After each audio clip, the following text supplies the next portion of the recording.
Hey guys, King of Charmanders here, and today I bring to you the best Dragon Attack Driftsmelt builds for all weapon types, dancing in the Tempest. This video explores the best Dragon Attack Driftsmelt builds. Dragon Attack can only be obtained as of right now by using the limited time Mysterious Driftstone A. And yes, I got mega lucky and got Dragon Attack on my very first Driftsmelt, which was absolutely amazing. Well, Driftsmelt since this event started, but you get what I'm talking about. And here is a disclaimer. Driftsmelting is extremely expensive. You need to consider the time and resources before you make a full Driftsmelt build. First, I'm going to start off with the Dragon Attack Driftsmelting odds. So here we have a chart from monsterhunternow.quest or mhn.quest that presents the probability of getting Driftsmelt skills. As you see here, the probability of getting Dragon Attack from Mysterious Driftstone A, which is the purple one, is only 3.3%. So I got mega lucky for my first Driftsmelt for this event, getting Dragon Attack on my first piece of gear that I tried to use it on. But that means you're really looking at luck, because these odds are really low. Many hunters have reported doing over 100 plus Driftsmelts without getting a full Driftsmelt build. It can be very taxing. I believe one of my subscribers, one of my cool Discord dudes, he was like, yo, I at 200 and I don't have a full Driftsmelt build yet. So yes, if you don't have the experience, don't pretend that you do and hide your drift shards from your friends or your viewers, because they will find out and they'll be like, wait, you haven't Driftsmelted a lot. What's your experience? And then you'll be like, oh, I've done like 50. That's not a lot of experience. I'm pretty sure a lot of people have spent a lot more than I have out there. I'm at 300 plus, and I'm lucky because I have 3 full Driftsmelt builds at only 300 smelts. Well, a little over 300, but you catch my drift. And now we go on to the top 5 Dragon Attack melee Driftsmelt builds. Here we analyze them, and as you see, per this data, Bubbly Dance is in a lot of top builds and is the highest average damage Driftsmelt build. It is the highest average damage, as you see here, riding at a whooping 4,437. However, this build requires 6 Driftsmelt slots to complete. You need 6. One of the most expensive builds, and in addition, it requires you to have adapted to the Bubble Blight mechanic and attacking weak spots to maximize your DPS. That's because your damage per second only has weakness exploit level 5 here, which means you have to hit weak spots. But because of Bubble Blight, you're going to be dancing around, moving around a lot. So, if you're facing a target that is very, very hard to target their weak spots, guess what? You're not going to do the max average damage here, and your damage isn't going to be consistent. And here's the thing. There's also multiple builds here. Build number 2 has Critical Eye, which cancels out the negative affinity from the Deviljho weapons, because Deviljho dragon weapons have negative 30% affinity, but it does not give positive crit chance. So you have a lot of options here actually. Not one is actually a lot, it's one and the other, there's a lot of pros and cons for all of them. However, the build at the bottom does not require any Mizutsune gear and has flexible gear for many other builds. That's my crit build at the bottom right there, and has Critical Eye level 4 and Weakness Exploit level 4. More deep dive on that later, as we're first going to look at the Bubbly Dance one. This Driftsmelt build works with the Sword and Shield, the Greatsword, the Longsword, the Hammer, Dual Blades, Charge Blade, and the Lance. The highest damage Dragon Driftsmelt build. It requires 3 Dragon Attack Driftstones from Mysterious Driftstone A and 3 Weakness Exploit Driftstones from the Pale Colored Driftstones. This build requires 6 Driftstones, making it expensive and resource heavy. You're gonna spend a lot, unless you're getting really lucky, you're spending 3 of the exclusive ones and 3 pale ones. That's a lot of investment. You must also adapt to the Bubble Blight mechanic movement and Resuscitate activation. You move 3 times, you dodge 3 times, and then you activate Resuscitate. However, it's not gonna stay active all the time, so you're gonna have to roll a little bit in order to keep it active. In addition, you may struggle with consistency as this build runs entirely on Weakness Exploit for its affinity. Meaning, if you aren't attacking weak spots 85% of the time, you will not meet the average damage per the monsterhunternow.quest or mhn.quest data. This build only has 20% affinity when attacking weak spots due to the Deviljho's negative 30% affinity taking effect. So not only are you going to mess up your movement or you have to adapt to the movement, You must also attack weak spots consistently, otherwise this data isn't consistent. That's the big problem and the big X factor with this build. So use it at your own risk, and it is extremely expensive. To use this build, you need the Deviljho weapons at grade 10 or higher. All of them are going to have their own respective skills that are going to add damage onto everything, but generally, looking at all of them, this is the top build. You also need the Puke helmet at grade 8, the Mysterious mail at grade 8, the Mysterious vambraces at grade 6, the Deviljho coil at grade 8, and the Mysterious greaves at grade 8. Next up, we have the top flexible Dragon Driftsmelt melee build. This build works with the sword and shield, the great sword, the long sword, the hammer, dual blades, charge blade, and the lance. Now here's the thing, this build does 8% damage less than the highest dragon attack Driftsmelt build, assuming you play perfectly. The Driftstones that are required are 5 dragon attack Driftstones from Mysterious Driftstone A. And this build only requires 5 Mysterious A Driftstones to complete, so you only need 5 compared to the 6 that you would need for that bubbly dance build. In addition, Critical Eye and Weakness Exploit level 4, both are going to be at level 4 for this build, give 40% positive affinity when you're attacking weak spots. So this cancels out the Deviljho affinity and gives you a nice positive when you're attacking weak spots. And this build is more consistent than the highest damage one due to the positive affinity, and most of these pieces, except for the Rathian fan braces, can flex with other builds.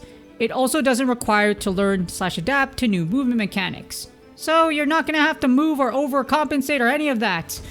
You are going to be able to use your regular mechanics, and again, this build is a lot more consistent because you don't have to deal with all that mess.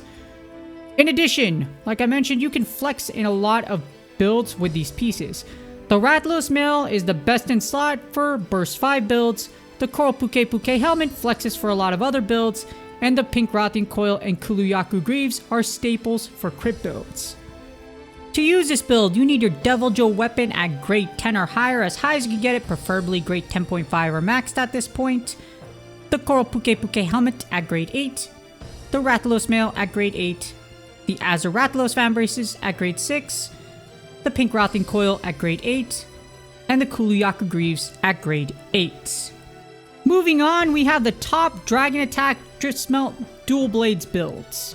So the Deviljho Dual Blades actually are special because they give burst level 2 once you hit grade 8, making them one of the top S tier weapons in the Deviljho bracket, since Deviljho weapons give their own special equipment skills depending on what weapon type it is, and Dual Blades arguably is the best one.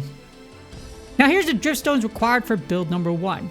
You need 3 times Dragon Attack, which comes from Mysterious A, and 3 bursts, which comes from Amber Driftstones. For the second build at the bottom, you need 3 bursts, which come from Amber Driftstones, and 2 Dragon Attack Mysterious A Driftstones. Build number 1 results in 4,740, and build number 2 results in 4,395. Build number 1 is the Bubbly Dance / Resuscitate level 3 build, and build number 2 uses High Crit and Peak Performance level 2. Build number 1 has the limitations mentioned in the previous sections, so go back to that one if you want to read all the cons about build number 1, because they have a lot.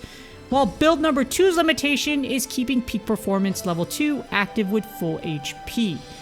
So these are very distinct differences between these 2 different builds. This is just how the cookie crumbles. And to use these builds for build number 1 at the top, you need the Deviljho Dual Blades at grade 10.5 or as high as you can get it, the Puke helmet at grade 8, the Mysterious mail at grade 8, the Mysterious vambraces at grade 6, the Deviljho coil at grade 8, and the Mysterious greaves at grade 8. For build number 2, which is at the bottom, you need Deviljho Dual Blades again at grade 10.5 or higher, grade 8 if you want that level 2 burst, but likely you probably already have it maxed out if you're trying to go after these builds. The Puke helmet at grade 8, the Odo Garen mail at grade 8, the Deviljho vambraces at grade 8, the Deviljho coil at grade 8, and the Kuluyaku greaves at grade 8. Now that we're done with melee, we're going on to ranged. First, we're going to go on to the bow, because the bow we have a lot to cover. Here's the Dragon Driftsmelt bow analysis where we have Deviljho versus Pink Rathian. And here's damage comparisons. But before we go into damage comparisons, here's a note. This analysis is also pretty close when it comes to the Lunar New Year, Dual Blades, and Hammer. Deviljho weapons are better because of their unique skills and higher elemental damage values. So, if you're fearing of missing out, the FOMO is real when it comes to those lunar weapons and gear. Don't worry about them, they're not better anyways. The best weapons as far as dragon element goes is going to be Deviljho.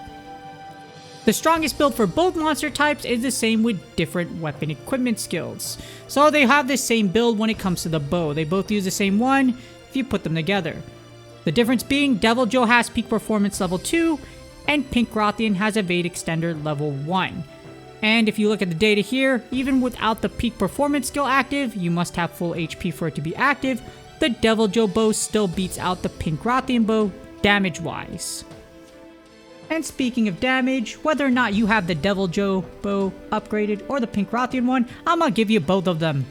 So, the best Dragon Driftsmelt bow build. I'm gonna give you both because the same build is for both.